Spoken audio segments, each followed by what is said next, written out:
Hello, నేను మీ అనకాపల్లమ్మాయి. ముందుగా అందరికీ ఉగాది శుభాకాంక్షలు. ఏంటి, ఉగాది పచ్చడి చేసుకొని తిన్నారా లేదా? మరేం లేదు, నా ఈ ఆనందమయ రోజుని మీతో షేర్ చేసుకోవాలనిపించింది. అందుకే ఈ విధంగా వీడియో తీసి మీతో ఇలా నా ఆనందాన్ని పంచుకుందాం అనుకుంటున్నా. పండగ అంటేనే వండుకోవడం, తినడం, కానీ అలా ఫ్యామిలీ అంతా కలిసి తింటే ఆనందం వేరు కదా. అలా ఈరోజు నేను ఇక్కడున్న మన తెలుగు ఫ్యామిలీతో అయితే ఇలా ఉగాదిని సెలబ్రేట్ చేసుకున్నాం.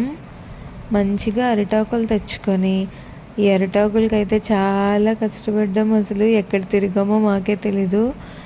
మొత్తానికైతే అరిటాకులు సంపాదించి ఇలా మంచిగా అరిటాకులు మన తెలుగు వంటకాల్లో మన తెలుగు వాళ్ళతో తింటే ఆనందం వేరు కదా.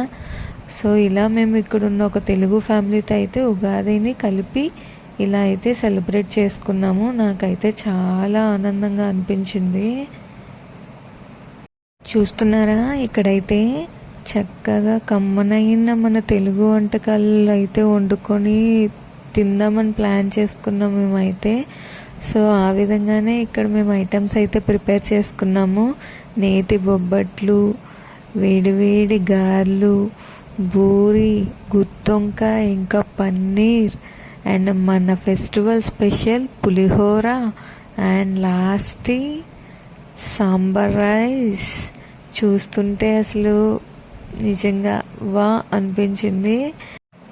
మీలో ఎంతమందికి ఇలా మన తెలుగు పండుగలకి ఇలా మన తెలుగు వంటలు చేసుకొని ఇలా ఫ్యామిలీతో అంతా టైం స్పెండ్ చేయడం అంటే ఎంతమందికి ఇలా ఇష్టం చెప్పండి. నాకైతే ఇలా చాలా ఇష్టం. సో ఇలా అయితే అందరం కలిసి హ్యాపీగా ఒక తెలుగు మూవీ పెట్టుకొని ఆ సినిమా చూస్తూ చక్కగా ఇలా తెలుగు వంటలు తింటూ ఆ రోజైతే చాలా బాగా ఎంజాయ్ చేశాను. మాటల్లో చెప్పలేను ఇంకా నేను. సో ఇదండి మన తెలుగు ఉగాది వ్లాగ్ అయితే. అండ్ ఆ రోజైతే ఎంత ఇలా చేసుకొని తిన్నా కానీ ఫ్యామిలీ మెంబర్స్ అయితే గుర్తొచ్చారు. సో దాని నుంచి ఇలా బయటకు రావడానికి అయితే ఈవినింగ్ ఇలా బయటకు వెళ్ళడం జరిగింది.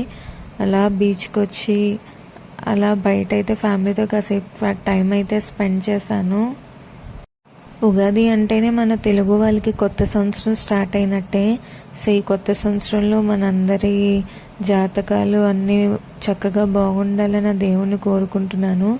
సో ఇలాగే అందరూ ఎప్పుడూ ఆనందంగా హ్యాపీగా ఉండాలి. Thanks for watching. Please subscribe to my channel.